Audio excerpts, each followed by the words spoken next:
So, welcome back to today's current affairs. So, the first question reads like this. Question ఏంటిదంటే the election commission sorry the election commission of India hosted the national conference of state election commissioners at Bharat Mandapam, New Delhi in February 2026. After a gap of how many years was this conference organized in India? అంటే మన ఇండియాలో జనరల్గా election కమిషనర్ని ఎవరు appoint చేస్తారంటే president appoint చేస్తారు. Okay, so మన ఇండియాకి election commissioner ఒక పర్సన్ ఉంటారు, దాంతోపాటు ఇద్దరు నార్మల్ ఎలక్షన్ కమిషనర్స్ ఉంటారు. సో వీళ్ళందరినీ ప్రెసిడెంట్ అపాయింట్ చేస్తారు. ఇన్ రిటర్న్ వీళ్ళు వచ్చేసి ప్రతి స్టేట్కి చీఫ్ ఎలక్షన్ కమిషనర్ని అపాయింట్ చేస్తారు. జనరల్గా స్టేట్ చీఫ్ ఎలక్షన్ కమిషనర్స్ అంటాం. సో ఇప్పుడు ఏంటంటే ఈ election commissioners CEC chief election commissioner plus 2 ఈసీస్ ఉంటారు ఎలక్షన్ కమిషనర్, అలాగే state chief election commissioner. Okay, ఇలా ఉంటుంది అనమాట స్ట్రక్చర్. సో ప్రతి స్టేట్కి ఒక పర్సన్ ఉంటారు, వాళ్ళ కింద మళ్ళీ కలెక్టర్లు వీళ్ళందరూ కూడా ఎలక్షన్ ఆఫీసర్స్ లాగా పనిచేస్తారు. అదంతా పాలిటీ ఆస్పెక్ట్. సో ఈ విధంగా వీళ్ళందరిది మీటింగ్ కలిపితే ఆ మీటింగ్ ఏమంటున్నారు? The meeting is called as national conference of state election commissioners, automatically headed by CEC. ఈ మీటింగు ఎక్కడ పెట్టారంటే భారత్ మండపం, న్యూఢిల్లీలో పెట్టారు. ఇది ఎన్ని సంవత్సరాల తర్వాత జరిగిందని అడిగారు. So the answer is 25 years. అది సంగతి. Okay, will move on to the next question for the day. ఆ మీటింగ్లో ఏం డిస్కస్ చేస్తారంటే ఇట్స్ వెరీ ఆబ్వియస్. మనం ఈ మధ్య స్పెషల్ ఇంటెన్సివ్ రివిజన్ జరుగుతుంది కదా, అంటే ఓటర్ కార్డులలో ఫేక్ ఓటర్స్ వచ్చాయని చెప్పేసి రాహుల్ గాంధీ ఆరోపించాడు కదా, దాని గురించి జనాల్లో రెస్పాన్స్ ఎలా ఉంది, ఫర్దర్ ప్లాన్ ఆఫ్ యాక్షన్ ఏంటిది అని చెప్పేసి డిస్కషన్స్ కోసం ఈ మీటింగ్ పెట్టుండొచ్చు ప్రాబబ్లీ. చాలా సుప్రీంకోర్టులో కూడా దీని గురించి డిస్కషన్స్ నడుస్తున్నాయి కాబట్టి దాని గురించి మ్యాక్సిమం డిస్కషన్స్ ఉంటాయి. Will move ahead. యా, ఇక్కడ క్వశ్చన్ ఏంటంటే Hakki Pikki tribe is primarily found in which state? ఇక్కడ హక్కీ పిక్కీ అనేది లాస్ట్ 2 years నుంచి వినిపిస్తూనే ఉంది. వీళ్ళ హెర్బల్ హెయిర్ ఆయిల్ని బాగా వీళ్ళ పేరు వాడుకొని ఇన్స్టాగ్రామ్లో కావచ్చు, యూట్యూబ్లో కావచ్చు, ఎక్కడెక్కడో దేశాలకు పంపిస్తున్నారు. హక్కీ పిక్కీ. హక్కీ అంటే బర్డ్, పిక్కీ అంటే క్యాచర్, అంటే పిట్టలు పట్టుకునే ఒక అడవిలో బతికే ఒక తెగ అనమాట హక్కీ పిక్కీ అనేవాళ్ళు. So they are basically found in Karnataka. But వాళ్ళు యాక్చువల్గా వచ్చిందైతే వాళ్ళు ఆరిజిన్స్ వచ్చేసి గుజరాత్ అండ్ రాజస్థాన్, అంటే గుజరాత్ నుంచి రాజస్థాన్ నుంచి వలస వచ్చి ఇప్పుడు కర్ణాటకలో బతుకుతున్నారు వాళ్ళు. So Hakki Pikki tribe is famously found in Karnataka, but they originate from Rajasthan. Hakki అంటే బర్డ్, పిక్కీ అంటే catchers. Okay, so this is about Hakki Pikki. వీళ్ళ ప్రోడక్ట్స్ని చాలామంది వీళ్ళ పేరుని వాడుకొని ప్రొడక్ట్స్ తయారు చేసుకున్నారు, హక్కీ పిక్కీ హెర్బల్ ఆయిల్ అని చెప్పేసి. అవును, వీళ్ళు కూడా వేరే దేశాలమ్మడి కూడా వీళ్ళు అమ్ముతున్నారు. వీళ్ళ ప్రొడక్ట్స్ ఆఫ్రికన్ కంట్రీస్కి వెళ్తున్నాయి, రకరకాల ప్లేసెస్కి వెళ్తున్నాయి వీళ్ళ products. So you can check out on Google also about their products Hakki Pikki. అమ్మాయిలు ఎవరన్నా ఉంటే కనుక హెయిర్ ఆయిల్స్ అవి ఇవి బాగా ఫేమస్ ఉన్నాయి, సో చెక్ చేయండి. నేను కూడా చెక్ చేశాను, ఉన్నాయి. Right, will move ahead for the next question of the day. Yeah. So the third question is Samriddh program is a flagship initiative of which ministry? ఇక్కడ సమృద్ధి అని కనిపిస్తుంది కదా. సమృద్ధి అంటే ఏం లేదు, స్టార్ట్అప్. ఇక్కడ స్కీమ్స్ గురించి వచ్చినప్పుడు కొంచెం జాగ్రత్తగా నేర్చుకోండి.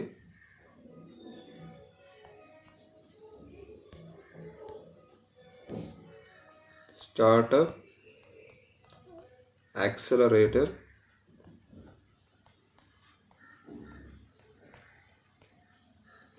Accelerator for Ministry of Electronics IT. Okay, Startup Accelerator for Ministry of Electronics and Information Technology. అర్థమైందా? MEITI అంటే Ministry of Electronics and Information Technology for Production, Innovation ఇక్కడ స్పెల్లింగ్స్ రాయట్లేదు, కొంచెం అర్థం చేసుకోండి. So production, innovation, development and growth. అంటే మన ఇండియాలో 300+ IT స్టార్టప్స్ని, అర్థమైందండి? ఇక్కడ 300+ అంటే టాప్ 300 ఐటీ కంపెనీస్ పడిపోకుండా వాటికి మళ్ళీ ఫండింగ్ ఇచ్చి, అంటే అగ్రికల్చర్కి సంబంధించిన ఐటీ కంపెనీస్ ఉండొచ్చు, కన్జ్యూమర్ టెక్నాలజీ, ఫిన్టెక్, ఎడ్యుకేషన్, మన బైజూస్, చిన్న చిన్న కంపెనీస్, స్టార్టప్స్ అన్నిటినీ మళ్ళా రివైవ్ చేయడం కోసం ఈ యొక్క సమృద్ధ్ ప్రోగ్రామ్ని ministry of electronics and information technology వీళ్ళు లాంచ్ చేశారనమాట. It is very simple. వాళ్ళందరికీ ఒక్కొక్క కంపెనీకి ఒక 40 లక్షలు 50 లక్షలు లోన్స్ ప్రొవైడ్ చేయడం, కష్టాల్లో ఉన్న వాటిని ఆదుకోవడం, అదనమాట సంగతి. This is about this programme. El Chichon, కొంచెం పేర్లు కష్టంగా ఉన్నాయి, don't mind. So El Chichon volcano that was recently seen in news is located in which country? మీరు గుర్తుపెట్టుకోండి, ఎల్ డొరాడో అంటారు కదా కేజీఎఫ్ మూవీలో. ఎల్ డొరాడో అంటే city of gold, El Dorado. కేజీఎఫ్లో యష్ హీరో డైలాగ్ కొడతారు ఎల్ డొరాడో అని చెప్పేసి, ఆ పేరు బాగా వినిపిస్తూ ఉంటుంది, ఎల్ డొరాడో. ఎల్ అంటేనే ఎల్ అని రాగానే గుర్తుపెట్టుకోండి, సౌత్ అమెరికాలో లేదా మెక్సికోలో కంట్రీలోనే. ఎందుకంటే స్పానిష్ వర్డ్ ఎల్ అనేది, ఎల్ అనేది ఒక స్పానిష్ వర్డ్. సో మన సౌత్ అమెరికా కాంటినెంట్ మొత్తం కూడా స్పెయిన్ వాళ్ళు, పోర్చుగీస్ వాళ్ళు అప్పట్లో కాలనైజ్ చేశారు. So basically El stands for Chile లేదా Mexico. So the actual answer is Mexico. So El Chichon is in Mexico. మెక్సికోలో ఒక వాల్కెనో ఉంది. జపాన్లో కూడా చాలా వాల్కెనోస్ ఉన్నాయి. ఇక్కడ ఆన్సర్ అయితే మెక్సికో, బట్ జపాన్లో ఉన్న వాల్కెనోస్ గురించి కూడా మీరు ఒకసారి తెలుసుకుంటే మంచిది. ఇక్కడ ఒక ఛాన్స్ వచ్చింది కాబట్టి I'm just gonna write a few names. Mount Fuji, Pawan Kalyan మూవీలో వస్తాయి కదా డైలాగులు, అలా ఉంటాయి అన్నమాట పేర్లు. ఈ జపాన్లో ఉండే వాల్కెనోస్ పేర్లు. నవ్వద్దు ఎవరైనా సరే. హొకాయిడో, ఫుజీ, హొకాయిడో, చుబు, మౌంట్ చుబు, టొహోకో. చూసారా పవన్ కళ్యాణ్ డైలాగులే వషియో అన్నట్లు ఉంటాయి అన్నమాట ఇవి పేర్లు, కొంచెం టిపికల్గా ఉంటుంది. సకూరా, ఇవన్నీ కూడా జపాన్లో ఉండే వాల్కెనోస్ పేర్లు. ఓకే, సో పేర్లు కొంచెం గుర్తుపెట్టుకోండి, confuse. Mount Kanto. So so ఇవన్నీ కూడా జపాన్లో ఉండే కొన్ని ఫేమస్ వాల్కెనోస్ పేర్లు. రాసి పెట్టుకోండి ఒక సైడ్కి, ఎప్పుడన్నా సరే పనికి వస్తాయి. ఓకే,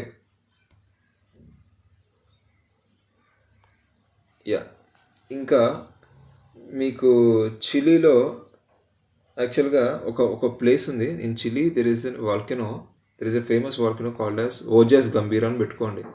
ఓజెస్, ఇక్కడ ఓజెస్ గంభీరా కాదు పేరు, Ojos del Salado. Okay, so this is the world's, దీని రికార్డ్ ఏంటంటే వరల్డ్స్ హైయెస్ట్ వాల్కెనో. అంటే ఎత్తు పరంగా చూసుకుంటే అన్నిటికంటే ఎక్కువ ఎత్తు ఇదే ఉంది చిలీలోని. ఓజెస్ గంభీరా అని పెట్టేసుకోండి సింపుల్గా షార్ట్కట్లో, ఓజెస్ గంభీరా. వరల్డ్స్ హైయెస్ట్ వాల్కెనో ఏంటంటే ఓజెస్ డెల్ సెలాడో. అడగచ్చు దరిద్రం బాగాలేకపోతే. సో అట్లా గుర్తుపెట్టుకోండి, ఆప్షన్లో వచ్చింది కాబట్టి. ఈజిప్ట్లో పెద్ద వాల్కెనోస్ ఏం లేవు, జపాన్లో ఉండే పేర్లు చెప్పే, అండ్ మెక్సికోలో ఎల్ చికాన్. ఓకే, సో అది సంగతి. So the correct answer is Mexico. El Chichon volcano is in Mexico. But మిగతాటి కూడా చెప్పాను, ఎక్కడి నుంచైనా అడగచ్చు, ఎప్పుడైనా మీకు యూజ్ అయితే ఎగ్జామ్స్లోని, అలా రాసి పెట్టుకోండి. Always extra knowledge is always useful. ఏంది ఇది క్వశ్చన్ ఆన్సర్ అది కాకుండా కొంచెం అరౌండ్ ద క్వశ్చన్ వెళ్ళినప్పుడు అది నీట్గా పక్కన పెట్టుకుంటే హెల్ప్ అవుతుంది at some point of time. So ఇక్కడ ఏమన్నారు, which of the following was the theme state of the 24th Vasant Utsav organised in Gurugram, Haryana. Gurugram అనేది కూడా ఢిల్లీలో ప్లేస్, అంతేమీ టెన్షన్ పడకండి. ఇక్కడ ఏమన్నారు, వసంతోత్సవ్ అంటే వేదిక్ న్యూ ఇయర్. మన న్యూ ఇయర్ మామూలుగా బ్రిటిష్ వాళ్ళ క్యాలెండర్లో December 31 అయిపోయిన తర్వాత న్యూ ఇయర్ వస్తే, మన వేదాల ప్రకారంగా వసంత ఋతువులు స్టార్ట్ అయింది కదా. ఋతువులు తెలుసు కదా, శరద్ ఋతువు, వసంత ఋతువు, గ్రీష్మ ఋతువు. అలాగా వసంత ఋతువు అంటే మన ఉగాది వస్తుంది కదా, ఉగాదికి వసంత ఋతువులోనే వస్తుంది. ఆ వసంత ఋతువు స్టార్ట్ అయిందంటేనే ఆ వసంత ఉత్సవం అనేది సెలబ్రేట్ చేస్తున్నారు. అక్కడ ఒక స్టేట్ యొక్క కల్చర్ని రిప్రజెంట్ చేస్తూ ఒక స్టేట్ థీమ్ పెట్టారు. ఆ స్టేట్ ఏదని అడిగారు. The answer is B, Rajasthan. Vasant Utsav ఎక్కడ చేశారని అడగచ్చు. It is celebrated in Haryana, Gurugram. అక్కడ స్టేట్ థీమ్ ఏంటంటే రాజస్థాన్ వాళ్ళ డ్రెస్సింగ్ స్టైల్, వాళ్ళ ఫుడ్ కల్చర్ అంతా కూడా రిప్రజెంట్ చేస్తూ ఈ వసంత ఉత్సవ్ని సెలబ్రేట్ చేశారు. That's about it. సో ఇక్కడ చూడండి. సో క్వశ్చన్ ఏంటిది, ఆన్ February 4 ఏమన్నారు, national small industries corporation. So national small industries corporation celebrated its 71st foundation day. అయితే దాని గురించి ఏం క్వశ్చన్ అడిగారు ఇక్కడ, which of the following statements about NSIC is incorrect. So straight forward, ఇది ఒక factual question. Let us try to eliminate. Okay, ఇక్కడ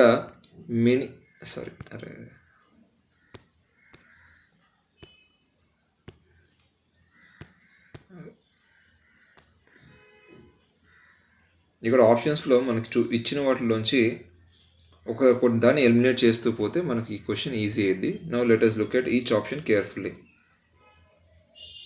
so ఇక్కడ ఏమన్నారు, NSIC is a mini Ratna public sector undertaking under the Ministry of Micro, Small, Medium Enterprises. So mini Ratna company అంటే ఏం లేదు, ఇక్కడ incorrect statement అని అడిగాడు. మినీ రత్న కంపెనీ అంటే గుర్తుపెట్టుకోండి, 3 yearsలో 30 crores ప్లస్ ప్రాఫిట్ తెచ్చిపెట్టి, అంటే పబ్లిక్ సెక్టర్ అండర్టేకింగ్ అన్నారు. ఇక్కడ కనిపిస్తుందా, PSU, public sector undertaking. Public sector undertaking అంటే గవర్నమెంట్ రన్ చేసే కంపెనీ. సింపుల్ గుర్తుపెట్టుకోండి. కంపెనీల్లో పబ్లిక్ ప్రైవేట్ కంపెనీస్ ఉంటాయి. అంటే గవర్నమెంట్ పార్ట్నర్షిప్ ఉంటుంది, ప్రైవేట్ వాళ్ళు పార్ట్నర్షిప్ ఉంటుంది. దాన్ని పబ్లిక్ ప్రైవేట్ పార్ట్నర్షిప్ అంటారు. ఓన్లీ గవర్నమెంట్ రన్ చేస్తే కంప్లీట్గా దాన్ని పబ్లిక్ సెక్టర్ అండర్టేకింగ్ అంటారు. దాంట్లో మేనేజ్మెంటు, దాంట్లో లాభాలు, దాన్ని నడిపించేది, ఆ కంపెనీ నడిపించేది మొత్తం కూడా గవర్నమెంట్ ఉంటుంది. ప్రైవేట్ అంటే ఇంకా ప్రైవేట్ కంపెనీస్ ఉంటాయి, ప్రైవేట్ లిమిటెడ్. సో ఇది ఒక పబ్లిక్ సెక్టర్ అండర్టేకింగ్ అంటే అవును. NSIC, national small industries corporation is a public sector undertaking. Okay, mini Ratna అంటే ఏం లేదు, మన ఇండియాలో నవరత్న కంపెనీస్ అని, మినీ రత్న కంపెనీస్ అని మన గవర్నమెంట్ వాళ్ళు బేస్డ్ ఆన్ పర్ఫార్మెన్స్ కంపెనీస్ని కేటగరైజ్ చేయడం జరిగింది. మినీ రత్న అంటే లాస్ట్ 3 yearsలో 30 కోట్ల కంటే మించి లాభం పొందుంటే కనుక వాటిని మినీ రత్న కంపెనీస్ అంటారు. ఇండియాలో 70+ మినీ రత్న కంపెనీస్ ఉన్నాయి, గుర్తుపెట్టుకునేది. So the next point is NSIC was established in the year 1955. ఇది కూడా కరెక్టే. So NSIC headquarters is located in Mumbai. ఇది కాదు యాక్చువల్గా. NSIC is an ISO 9001 ISO సర్టిఫైడే. బట్ ఇక్కడ ఏంటంటే NSIC హెడ్ క్వార్టర్స్ ఎక్కడ ఉంది అని చెప్పేసి ఇచ్చారు. So NSIC headquarters is not located in Mumbai, it is located in Delhi. Simple. ఇది ఢిల్లీలో ఉంది కాబట్టి so correct wrong answer is C. ఇక్కడ ఇచ్చిన వాటిలో రాంగ్ ఆప్షన్ వచ్చేసి సి అనమాట. దానికి హెడ్ క్వార్టర్స్ ఢిల్లీలో ఉంటే ముంబై ఇచ్చారు, అంతే. ఇక్కడ మీరు గుర్తుపెట్టుకోవాల్సింది ఏంటంటే NSIC గురించి కాదు కానీ మినీ రత్న గురించి గుర్తుపెట్టుకోండి. దాని హెడ్ క్వార్టర్స్ ఢిల్లీలో ఉంది NSIC గురించి. బట్ మీరు గుర్తుపెట్టుకోవాల్సింది ఏంటంటే మినీ రత్న కంపెనీ అంటే ఏంటిది. మినీ రత్న అంటే లాస్ట్ 3 yearsలో 30 కోట్ల కంటే ఎక్కువ లాభం సంపాదించుంటే, కంపెనీ లాభాల్లో పర్ఫామ్ చేస్తుంటే కనుక దాన్ని మినీ రత్న అంటారు. NSIC వచ్చేసి దాని గురించి సెకండరీగా గుర్తుపెట్టుకోండి, ISO సర్టిఫైడ్. తర్వాత ఇక్కడ ISO సర్టిఫైడ్ అని ఇచ్చారు కదా. దాని తర్వాత ఇయర్ 1955లో పబ్లిక్ సెక్టర్ అండర్టేకింగ్. దాని హెడ్ క్వార్టర్స్ వచ్చేసి ఢిల్లీలో ఉంది.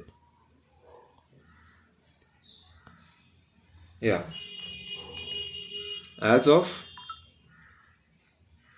2026 Sri Harishankar Verma, who has assumed charge as member Operations and Business Development Railway Board, belongs to which service? ఒక వెరీ సింపుల్. ఇక్కడ ఏమన్నారు, దేని గురించి ఇచ్చారు, ఆపరేషన్స్ అండ్ బిజినెస్ డెవలప్మెంట్ వింగ్కి ఆయన మెంబర్గా ఇన్ఛార్జ్ మెంబర్గా వచ్చాడంట. ఆయన ఏ సర్వీస్ లేక ఇక్కడ రైల్వేస్ గురించి ఇచ్చాడు, రైల్వే బోర్డు గురించి ఇచ్చారు. రైల్వే బోర్డులో ఐఏఎస్ సంబంధం ఉంటుందా, ఉండదు. ఇక్కడ ఏమన్నారు, operations and business development. Accounts అంటే లెక్కల గురించి చూసుకుంటారు, ఇది కూడా కాదు. రైల్వే సర్వీస్ ఆఫ్ ఇంజనీర్స్, ఇది కూడా కాదు, ఇంజనీరింగ్ గురించి. ఇక్కడ ఏమన్నారు, రైల్వే ట్రాఫిక్ సర్వీస్. ఇక్కడ operations and business development. Operations అంటే ఏ ట్రైన్లు ఎప్పుడు వస్తాయి, ఎప్పుడు పోతాయి, వాటి షెడ్యూల్ చూడడము, అర్థమైందా. అలాగే బిజినెస్ డెవలప్మెంట్, ఎన్ని ట్రైన్లు పోతున్నాయి, దాని ఖర్చు ఎంత అవుతుంది, అదంతా చూసుకోవడం బిజినెస్ డెవలప్మెంట్ అంటారు. సో అది ఆబ్వియస్లీ ఆప్షన్ డీనే అవుతుంది. దీంట్లో పెద్ద మీరు కొంచెం కామన్ సెన్స్ ఆలోచించండి. ఐఏఎస్ అంటే ఐఏఎస్ కాదు, అకౌంట్ సర్వీస్ అంటే వాళ్ళు లెక్కలు చూసుకుంటారు, కానీ ఆపరేషన్స్ ఎన్ని ట్రైన్లు వస్తున్నాయి, ఎన్ని పోతున్నాయి కాదు, డబ్బులు ఎంత వచ్చినాయి, అకౌంట్స్, కంప్లీట్గా అకౌంట్స్. ఈ ట్రైన్కి సంబంధం ఉండదు, ఆపరేషన్స్ సంబంధం ఉండదు. ఆపరేషన్స్ అంటే ఇక్కడ ట్రైన్స్ మేనేజ్ చేయడం అనమాట, ఏ ట్రైన్లో ఏ ట్రైన్స్ వస్తున్నాయి అన్నీ చూసుకోవడానికి ఆపరేషన్స్ అంటారు. అలాగే సర్వీస్ ఆఫ్ ఇంజనీరింగ్ సంబంధమే లేదు. So the answer is Indian railway traffic service.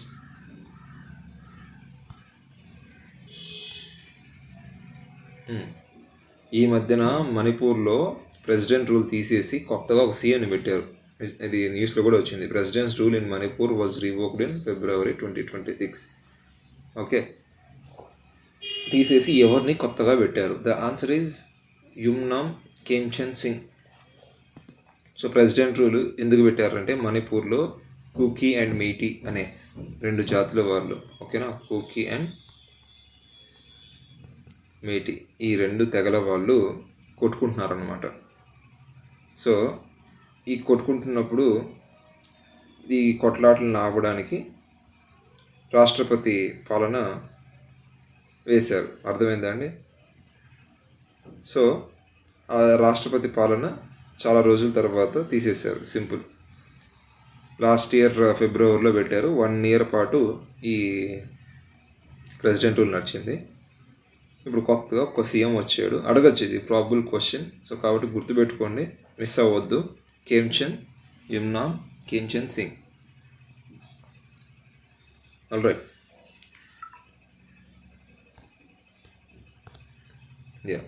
Recently ఇది ఒక స్ట్రైట్ ఫార్వర్డ్ జీకే క్వశ్చన్ చూడండి ఇక్కడ. Recently in February 2026 the RBI, Reserve Bank of India, approved the appointment of Vinay Muralidhar Tonse as the MD and CEO of which private sector bank for a 3-year term. Straight forward GK question, దానికి మించి పెద్ద tensions ఏం పెట్టుకోవాల్సిన అవసరం లేదు. Yes బ్యాంక్కి ఎవరిని appoint చేశారు, మురళీధర్ టాన్సే. ఇవన్నీ కూడా బ్యాంక్ ఎగ్జామ్స్లో టకా అని చెప్పేసి డైరెక్ట్ గన్ షాట్ క్వశ్చన్లు అడుగుతారు. బ్యాంకుల గురించే కదా మోస్ట్లీ, కరెంట్ అఫైర్స్ ఏమి ఇవ్వాలనో తెలియక సరదాగా ఇచ్చేస్తారు ఇవి. సో బ్యాంక్ వాళ్ళు ఎవరన్నా నోట్ చేసుకొని పెట్టుకోండి. Muralidhar Tonse, Vinay Muralidhar Tonse was appointed the MD and CEO of Yes bank.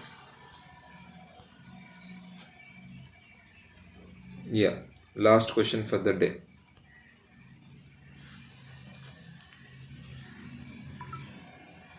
ఇక్కడ క్వశ్చన్ ఏంటిది, what was the paid up capital of the RBI when it started operations in 1935. యాక్చువల్గా ఇక్కడ మీరు పెయిడ్ అప్ క్యాపిటల్ అంటే గుర్తుపెట్టుకోవాల్సింది ఏంటంటే, ఒక బ్యాంక్ స్టార్ట్ చేయాలంటే, టు స్టార్ట్ ఏ బ్యాంక్, ఒక బ్యాంక్ని స్టార్ట్ చేయాలంటే కావలసిన డబ్బుల్ని పెయిడ్ అప్ క్యాపిటల్ అంటారు. The amount needed